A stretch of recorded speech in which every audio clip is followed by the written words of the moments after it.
Welcome to episode 32 of Producer Talk with Base Clef. Today's special guest is Travis Emmons, the heartbeat behind Four Eons Records and a top-selling deep house artist. Travis has claimed 2 Beatport #1 hits, with one of them dominating the charts for 9 months, and he currently sits among the top 60 best-selling deep house artists ever. He's dropped tracks on Glasgow Underground, Space Disco, Rob Soul, Mobley, and many more, while winning acclaim from Claptone, Jamie Jones, Rufus Du Sol, and many more again.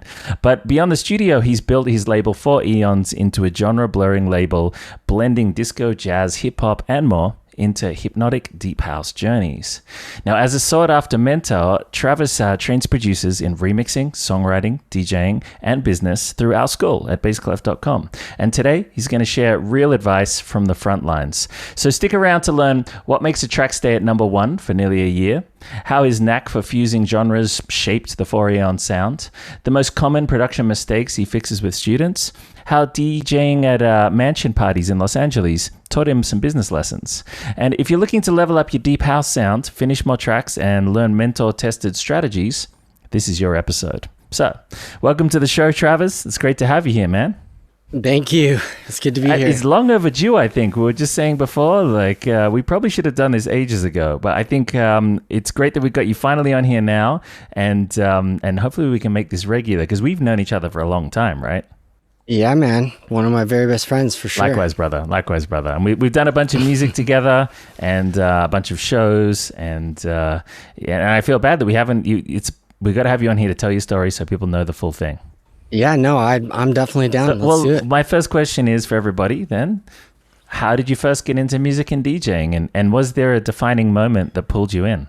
Yeah, I guess it kind of always knew I wanted to be in music since I was a little kid. And I grew up a lot around music from my mom. She was in choirs and stuff, and my brother played like first chair cello. And I just like kind of classical music, but my mom and her first husband had a punk band before I was born.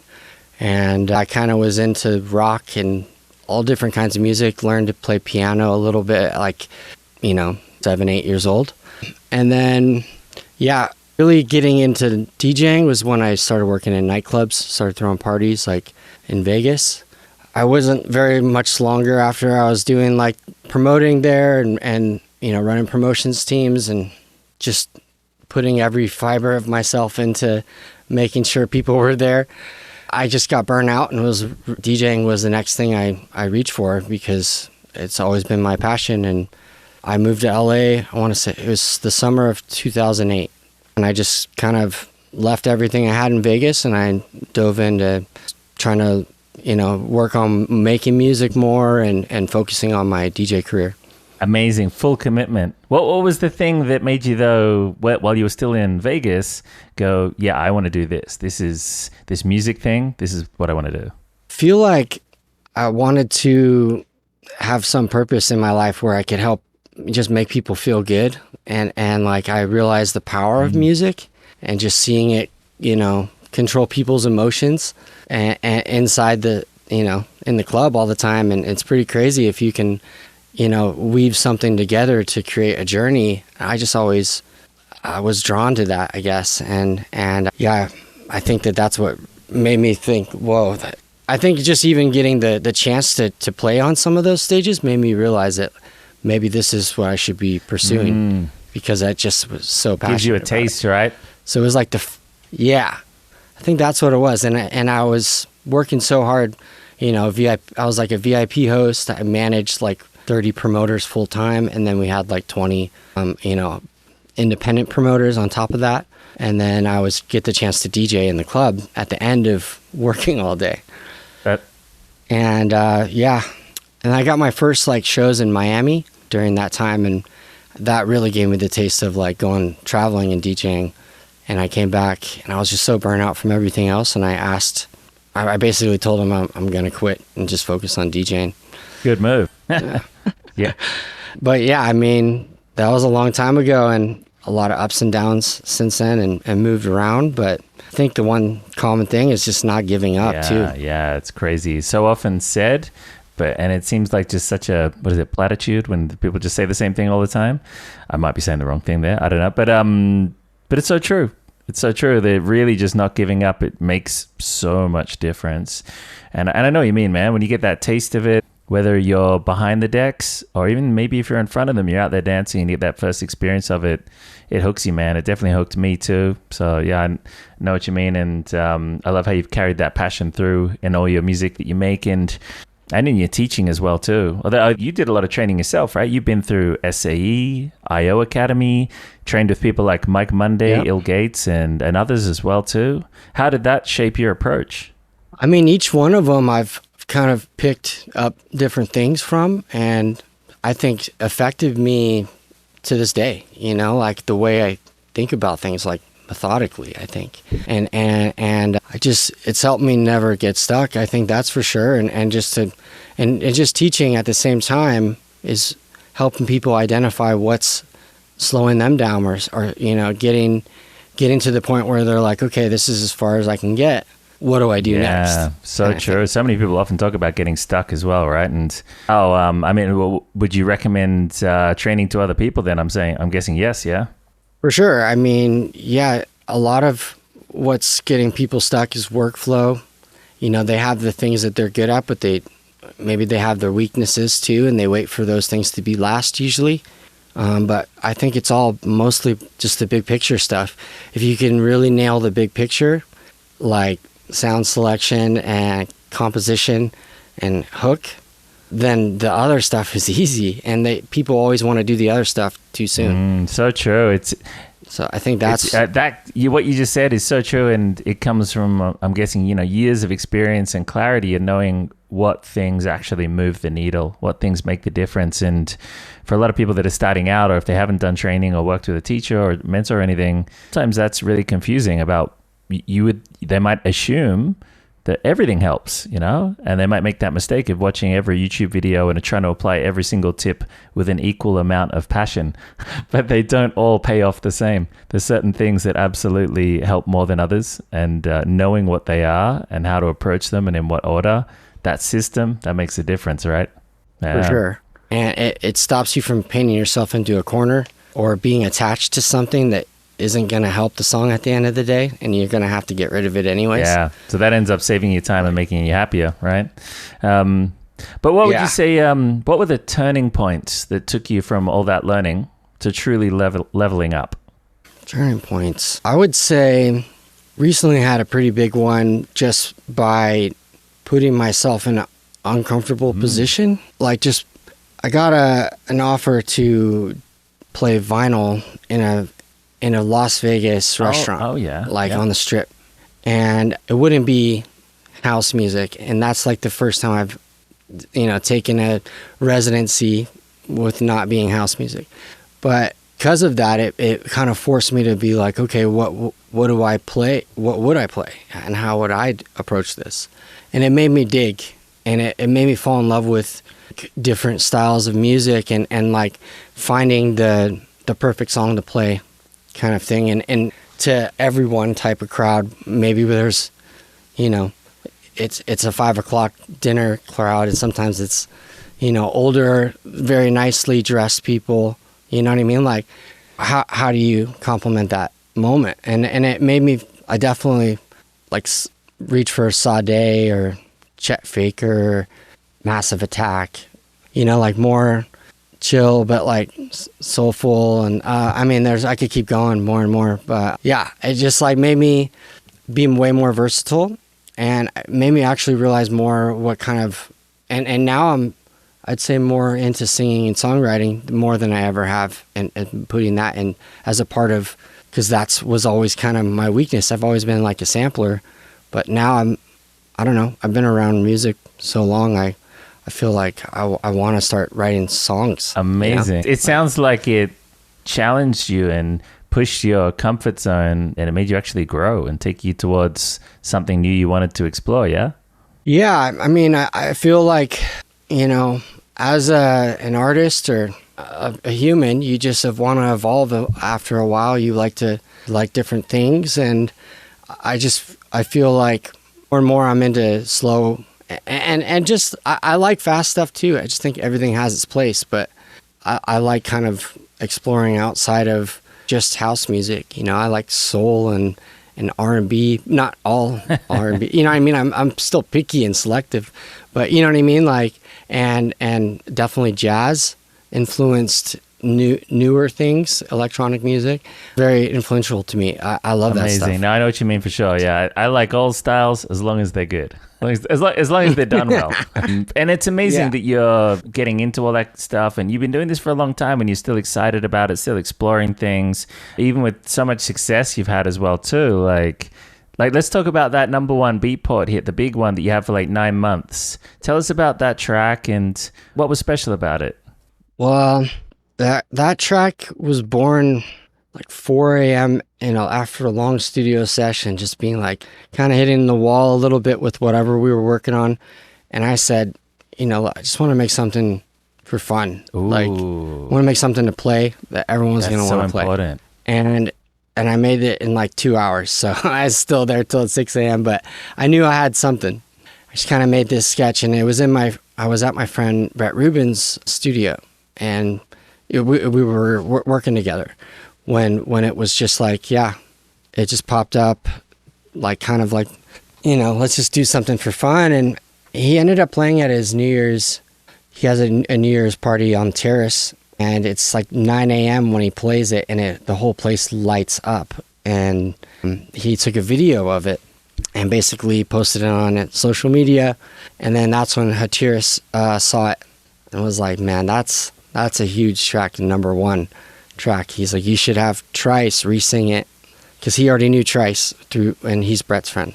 Basically, we get the vocal recorded, and now I have to beat basically Marvin Gaye, or what am I going to add to Marvin Gaye's song? I spent like a year trying to beat that original recording that I made, and I made probably 80 different versions of that song. Maybe more. I'm being modest. Probably more.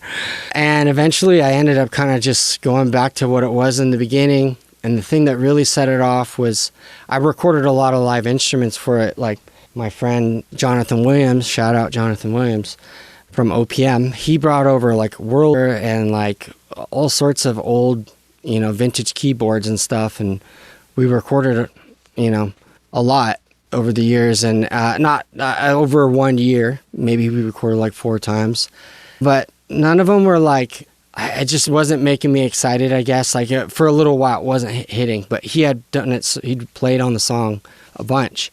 And one time at the end of, we were hanging out, and he's like, oh, I gotta go. I was like, dude, I gotta finish this Grapevine song. It had been driving me crazy. I kind of hated it at this point.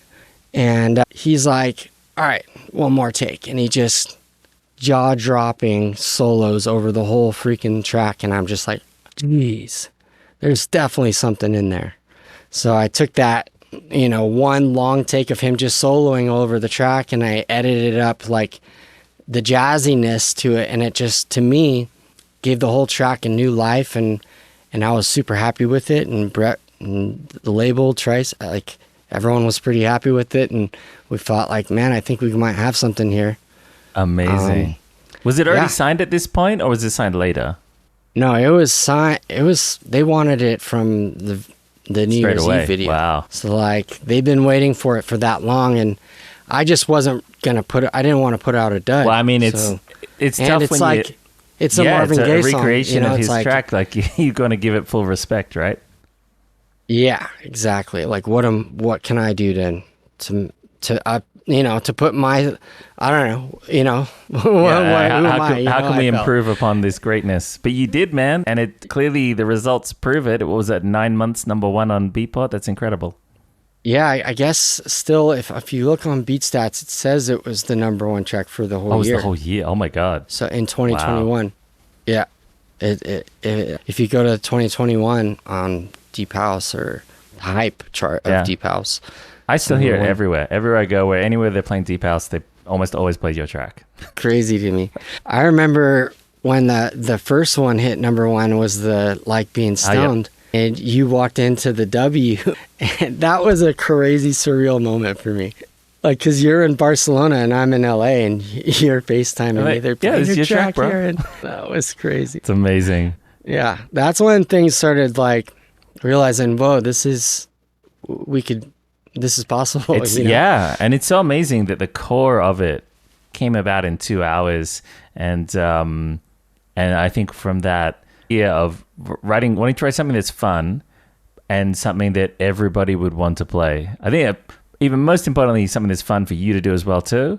But it's also interesting. There's something I think everyone would just be excited to play this. I think I'd be stoked as a DJ myself to play it kind of feeling. And I think sometimes producers and we all forget to do that sometimes, right?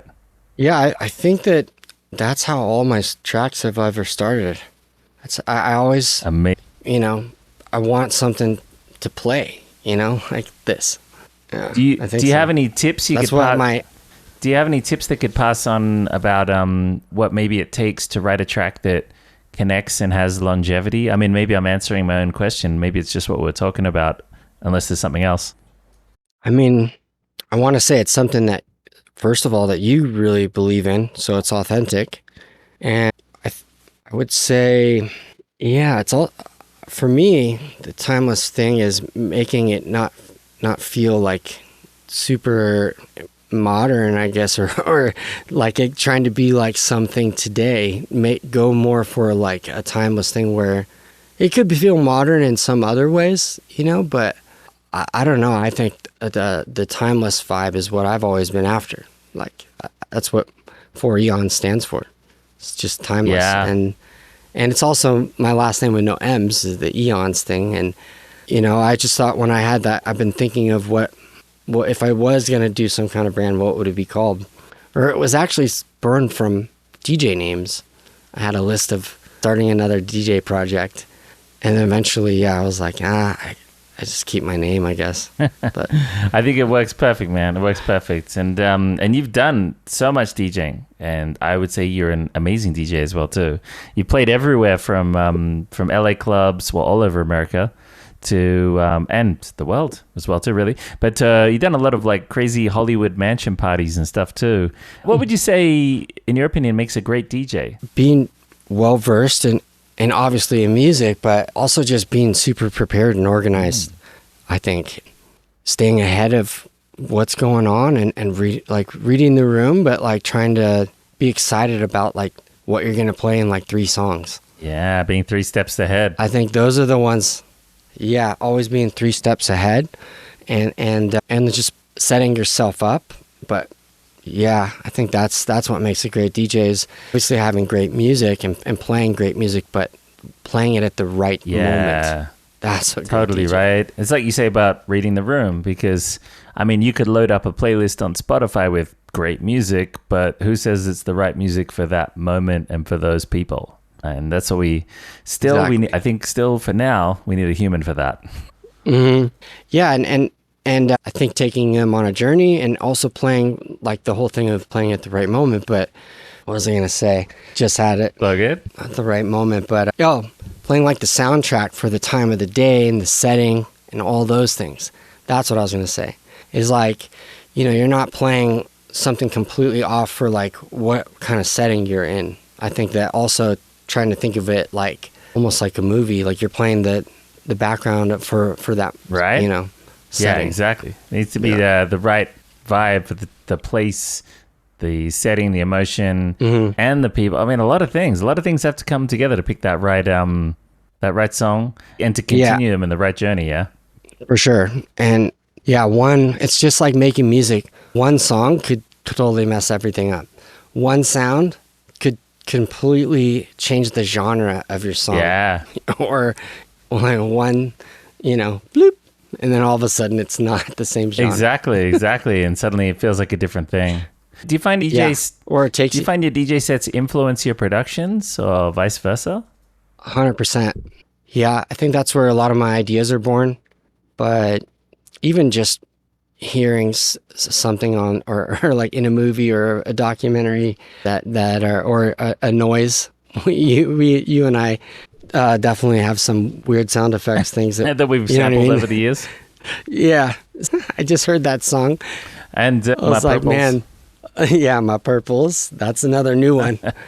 Yeah, I mean, I think that's fun. And I think it's important to have fun doing this, you know? It is, right. So true. So, yeah. And you're really great with those remixing of things and bootlegs and stuff too. We're known for it. I mean, like your biggest track too. What would you say for you makes a remix stand out? I think depending on the genre, keeping its integrity, but adding what everybody, you know, doesn't even know that they want. Oh. Kind of thing. I think that's what makes a good bootleg. You mean like remix. you know, like a happy surprise or something? Yeah. But it still has the integrity of the song, but like it just has this thing that song doesn't. Yeah, so it's like you know that song, but you're like thinking... But not like that. Yeah, I think I know what's about to happen, but something different happens and I like it. Yeah, that's what I think. I like that too. Yeah, I like when I hear that in music. I like when I hear that in music in general, but definitely in a remix. And because I feel that that's what makes a remix feel remixed. It should have that little twist where you're like, ooh, all right, yeah, that's it. It's giving it a different taste, and I like it. Yeah, and just in music in general too, I'd say I like when it sounds like it's not trying too hard and it's just cool. You know, I like that. It has like an attitude, like I don't give a fuck. Yeah, exactly. You know? You can swear. Yeah, it's not a kid show. I don't give a fuck style. Yeah, it's that nonchalant kind of thing. Exactly. I agree, man. I agree. What would you say for other producers? What are some common traps that new producers might fall into when they're trying to remix or flip a track? Just picking. I think often just picking sounds that don't go together or that are too similar, like when they're trying to change it too much, kind of thing, maybe. Or you're saying common mistakes that you see. Other remixes like make? Especially new producers when they're starting out and they're trying to remix a song or flip a song. What are the common mistakes you see? Trying to fight the music. In what way? They're trying to fight the music that's already there. Tell me more. Like with their music, they're trying to write something else and they're trying to make it too complex. But there's already music there, and you could just beef it up with different sounds, and it's going to sound way better than trying to fight what's meant to be there. Yeah, so they're putting in too much, and they're not paying attention to what they're already working with. Mm-hmm. That's a good one. That's a handy tip. Definitely listen to your tracks, everybody, and make sure. I mean, especially when you're remixing something, hopefully it's a great song, and then you shouldn't have to work too hard. You've got those bones to work with to build it around. Yeah, and you can still make it you with everything else, but and you could, potentially change some rhythm of stuff, but the melodics, you're not going to change what's already there. It's written that way. And that's a common thing I see is them not going in that order. They're trying to fight it. So, you just have to what's the most seniority? What has the most seniority in the song? It's usually the vocal is the first thing. And now, everything's got to be a bed for that vocal. And some people are just trying to write a new melody on top of it or something that's just not going to work. It's probably not needed too, especially if the original track's got a good hook. Roll with that hook. That part's done for you. Exactly. Mm-hmm. And you can absolutely put so much of your flavor and style into it around that hook. I think I was talking to John about this a couple of weeks ago, saying how great songs can easily be reinterpreted in any genre. They could be done as a reggae song or a heavy metal song or anything, or a techno song, and they'll still work because they're a good song. They're a good hook, good melody. And so you can take that hook of whatever song you're remixing and just do it in your style, your interpretation, but keep that hook, right? And that you agree? Yeah, for sure. And I think that just in writing music in general, starting with organic instruments like a piano or a guitar, making sure it translates on there, and then changing whatever sounds are necessary for your genre. I think I tell people that all the time, and I think it unlocks, musical things to happen. That's true. And I think those are, because then that way, if it works on a regular traditional instrument like a piano or guitar or something, it's going to work on everything. If you're already excited about it, and it doesn't depend on the sound that goes with it, it's going to be a stronger melodic hook, right? Yep. Super cool. Yeah, I think that's another thing that I commonly see giving feedback and stuff. I think that's the other thing is just giving feedback for many years and listening to music and knowing what what to say to help that person. And that's a very powerful thing of, A&R, whatever muscle in your brain to kind of dissect what you're hearing. I think that's a good thing to work on too. So I think everyone should try to give feedback on their friends' music or create communities with other producers that you guys can help each other and just be another set of fresh ears. I think that's a good thing too. Absolutely. I agree, man. And you've spent a lot of time mentoring for us at baseclef.com as well too, and loads of producers you've helped out. Do you know any kind of like what would be the most common sort of workflow or issues that arise for them that you're often helping them fix? Or most common struggles they have? I'd say the most thing, probably finishing. That's what I do probably the most, is just help people with the last little finish stuff. But I also, I guess composition sometimes, like, and I'll help people get good at the ones that are killing it now. They mastered the sketch, and then now they're just spoiled with ideas, and the sketches get better and better now. But like the ones that mastered the sketch, they're killing it now. It helps so much. Everything else is easier in the later stages, like the arranging and the mixing is easier if you've done a better sketch. Yep.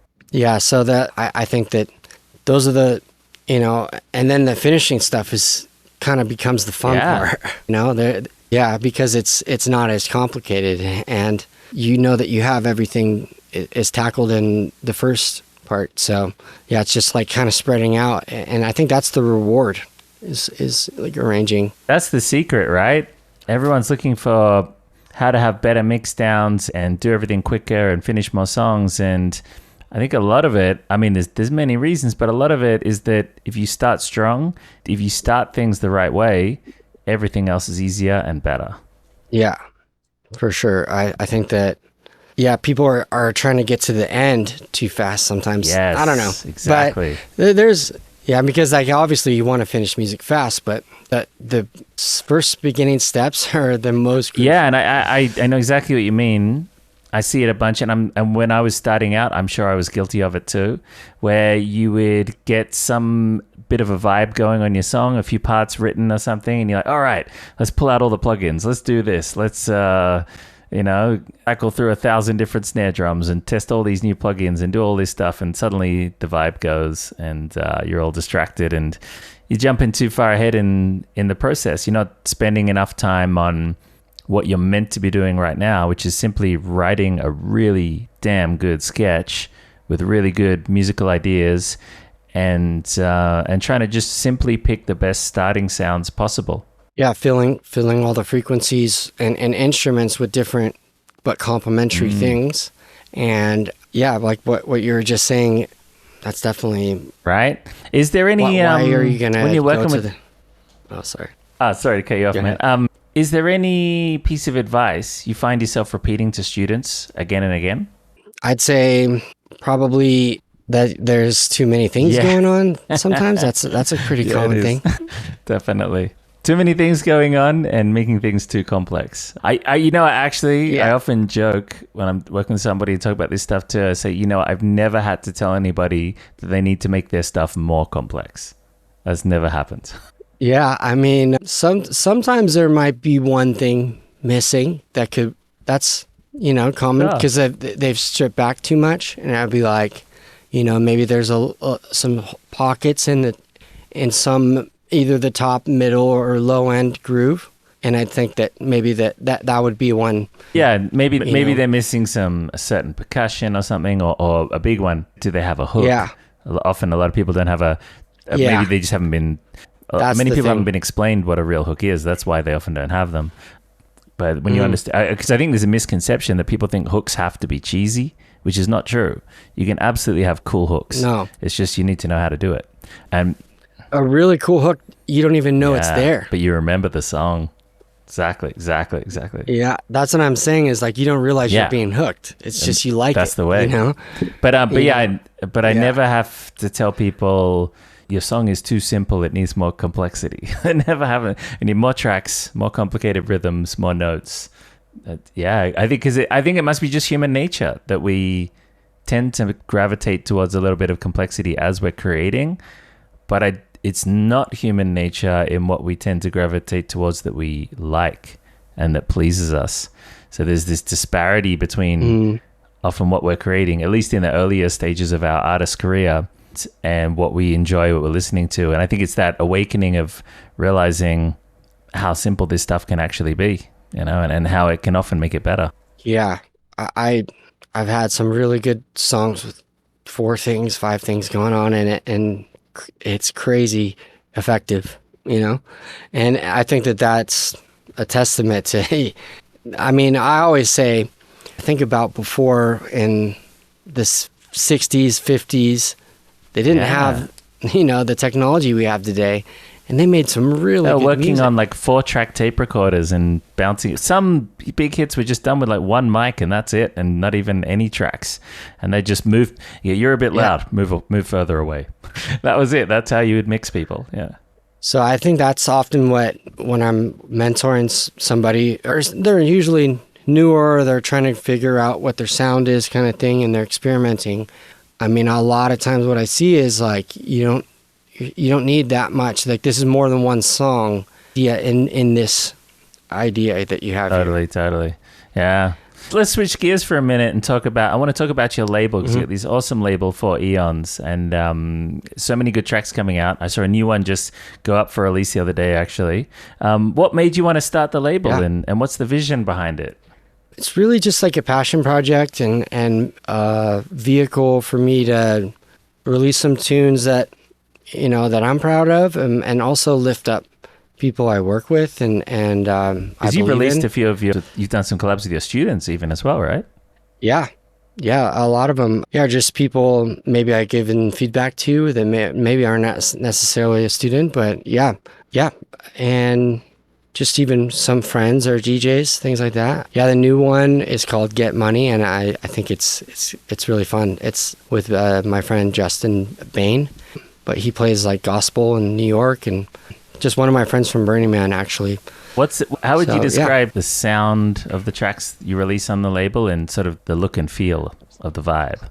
Yeah, I would say, I mean, definitely house music is the common thread, and also a little sampy and analog and dusty and kind of like, I mean, it's definitely my kind of stuff, like disco-y, jazzy, sometimes like hip-hop samples, but done in a different way, like, you know, deep house. I'd say trippy kind of Burning Man vibes occasionally. Yeah, it could be like organic, or I have some songs coming out that's not samples at all. It's all recorded instruments. So yeah, it's going to be a little bit of everything, but yeah, from house music to deep house and organic house. It's definitely got a sound. Yeah, I noticed that. Yeah, centered around house music, deep house influence, but a lot of artistic creativity in the sound palette and textures and characteristics and everything. It's very cool, man. I like it a lot. And we mentioned before that Thanks. Sometimes you have released some collabs and remixes with your students, but aside from that, how do you find other artists or tracks that fit the sound you're curating for the label? Well, I do have a demo email, demo4eons@gmail, but it's usually just like my own stuff, or I just kind of go at my own pace, really. But I am kind of backed up. I do have a lot of things to release. Yeah, I'm gonna start firing off I think a lot, because I've been kind of building a catalog for quite a while. Exciting, now. Man. I'm looking forward to hearing all the news. Let's talk about a bit of creativity and business stuff too, and some balance, because you do have so much to release, and you're making your own music and touring and playing shows, and still helping your mentor students as well too, and creating some courses as well. But between all of this stuff, how do you balance it all and stay creatively inspired? I think it's I try to think about what I want to do the next day every day before bed. I try to wind down early and have somewhat of a routine where I get a few hours to chip away at things and plan things out.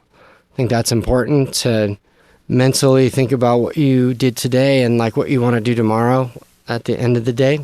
I think that always helps. And writing reminders in your calendar, setting, like when you do put things in your calendar, make sure you set And there's like a week ahead or 2 weeks ahead if you have some deadline.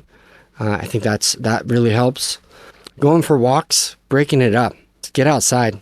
Go for a walk, man. I love where I live. I have a lot of nature around me, and there's so many different trails. I could just go walk in a different direction, and I'm somewhere weird, but kind of cool, and I think it's important to just, stretch and get out and do different things. And yeah, I think you could burn out quick. I think a lot of times too, what I see, a very common thing, going back to your question earlier, is people working on the same song for too long.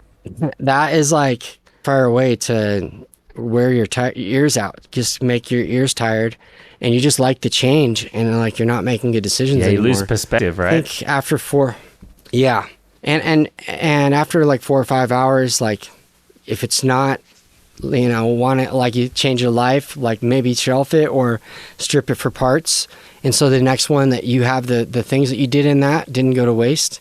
And that's another thing too, is when people are auditioning things, looking for samples and stuff, is to not let those things, those gems that you see, I like this, but not for this song.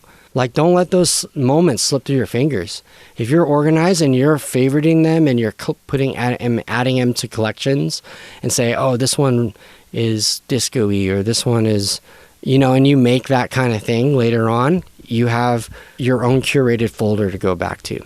And the longer you do this for, the faster you get. Exactly. Well, especially when you do it strategically like that and plan ahead and everything. This is the key thing of knowing these kind of systems and strategies of how to approach it. Because if you try to start every single song from scratch, like you're reinventing the wheel, it's going to take you so long and be so difficult, right?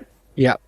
I always use this analogy in this scenario with cooking in the kitchen, and I think it definitely works well with music but when you're going to go create a really good meal, we hope that your track is going to be, you clean your kitchen, you organize it, you fill it with ingredients. And if you don't do that before you start making music, there's a sure thing that you're going to end up flipping through a bunch of things or losing all the creative juice that you had, because you're going to end up, throwing a bunch of whatever ingredients in that you can find in that moment. Because basically you're not ready. You're not prepared. Yeah. That's what it's all about. That's why, the stories you're saying about making tracks so quickly, and you see people online talk about how I made this so fast, it's because they've spent quite a while preparing and knowing how to prepare. Yeah, so true. This is good advice, man. What about if you could send some of this advice or some other advice back to yourself when you're first starting out as a producer? If you could send back 3 tips to young Travis, what would you tell young Travis? Man, I should seriously have been prepared for this because I've seen you ask this question before. Be prepared for this question. Yeah, first bit of advice is I should have set a reminder for this question. No, I would say just do it every day. Consistency. Yeah, consistency. Yeah, I think that's one thing that's always, that's one thing that I guess makes somebody good, but I don't know, the advice that I would give, I do it every day. I don't know. Was starting out, did you do it every day as well? When I was starting out, I probably would have started earlier. Oh, that's for sure. Start sooner then. I would have probably, and I probably would have, I think, used my voice earlier too and try to write songs. And I'm like really into record, like now, especially AI can make your voice sound cool. I think, just record your voice and try to even cover songs or whatever songs you like singing. Find your voice in the music. I think that's a important thing. I think you could do a lot more creatively if you don't have to worry about, it's a whole another instrument and the one that most humans connect with. One of probably the most powerful, really. Either that or I guess drums is really important too because we dance to drums. But you can one without the other. Drums are nowhere near as memorable as vocals are. Yeah, I mean vocals could make you cry. True. I've heard some terrible drums. I mean it's what we use as language and communication. So, and I guess music, it's being the universal language. it's a powerful thing. So I think that you have to respect it too. Like, It's amazing. It often catches me. I'll catch myself thinking about how magical music is, and that it's the language of emotion, and that no matter what verbal language we all speak, we all can feel and understand the same kind of chord progressions and things, and say, oh yeah, that feels happy or sad or angsty or uplifting, or it's incredible. Yeah. And I'm taking you off track though. So anyway, what do you say? You should have started sooner. You would like to tell yourself also to experiment more with songwriting and using your voice. So maybe being more brave with pushing yourself in a way with that. Yeah, right. What else would you say? What's your third tip? Separate partying from music, from business. That's a good one. I think like a lot of DJs get into this for like, you know, they get distracted by how much fun you can have in the party. But I think you kind of have to take this serious as a business for people to take you serious. And I think the sooner that you realize that, the better off you'll be. That's a good bit of advice, man, because those two things are often intrinsically intertwined. And yeah, they don't have to be though. And it depends. You can pick your priorities and stuff. Easier said than done, but you can. Yeah, for sure. But you could also, you know, separate the two.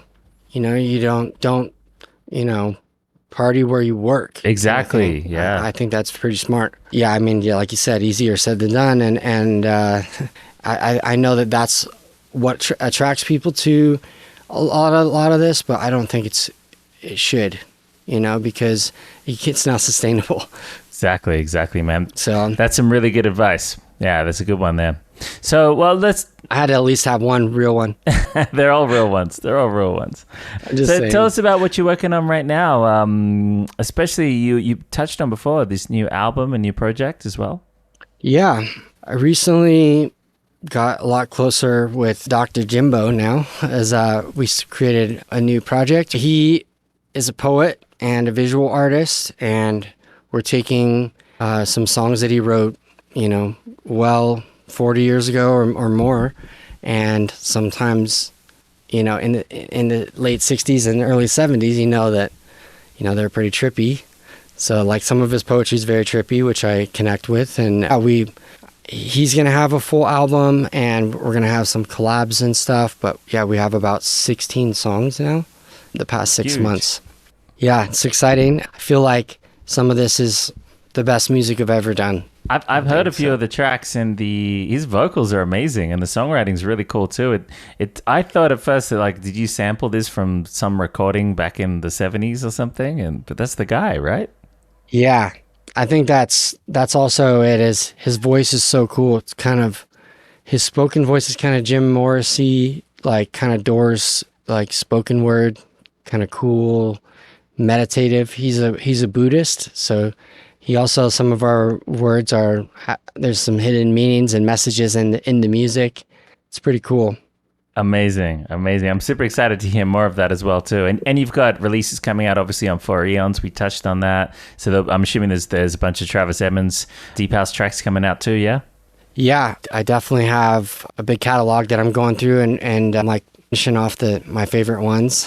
I do have some collabs coming out, some covers and some originals, and some super different stuff. Not what you would normally expect, but I've kind of dove in more into like the mushroom jazz kind of world, more mid-tempo, and a little bit, I would say, like kind of boom bap. Oh yeah, cool. Kind of thing, a little bit.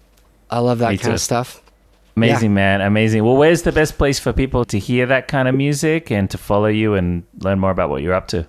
Yeah, I put some things on Bandcamp. I've kind of started a new Bandcamp thing. I think that's probably the best place to support. Well, obviously Beatport or TrackSource. Spotify, as well. I mean, if you really have to, Spotify. I appreciate everyone on there too, but it doesn't do much. But yeah, I guess, just buying the tracks or Spotify, everything's on there. Anywhere you get your music, probably. I know your label releases everywhere, so any channel you guys listen to music on, you'll be able to search for Travis Emmons or Four Eons, and I'll put some links below the YouTube video and the show notes in the podcast as well too. But man, Thanks again for coming on. Awesome chats today. So much fun. We got to do it again soon. Sound good? Sounds good, man. Thanks for having me. It was a lot of fun. I'm definitely looking forward to the next time. Yeah, likewise, man. And if anyone's interested in applying for some mentoring with Travis, we do that through our school at baseclef.com. It is by application only, but you can head to basskleph.com. You can apply there, and you can work with the man himself, Travis Emmons. Thanks again for today, man. All right. Yeah, thank you. See you, man. Take care.